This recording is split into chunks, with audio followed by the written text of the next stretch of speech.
Hey guys, so if you want to learn how to change your button states in Figma on hover from this to this, then I will teach you that in this video.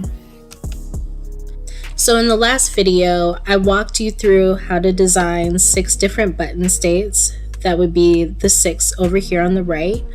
In this video today, I'm going to show you how to change those button states on hover and active in Figma.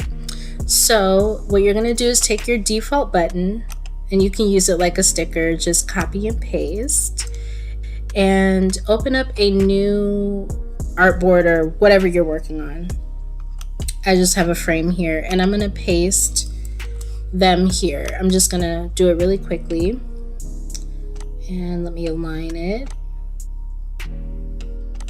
All right, so the first one, let's say I want to make this a hover.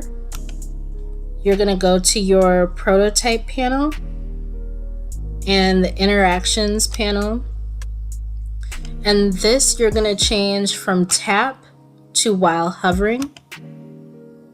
And then you're gonna change to your state that you want to choose. In this case, we are changing to the hover state. So when you hover over it, it would change to the hover button.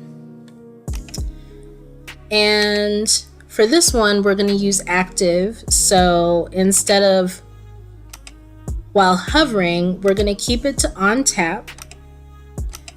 And we're going to change it to the active state. So if someone wanted to select a button, then this would be the button state that it would change to.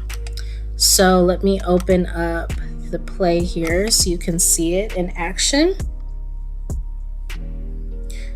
So there you go. While you hover over it, that changes to the hover state, and selecting this would change to the active state. So I hope that helps, and if you have any questions, feel free to let me know.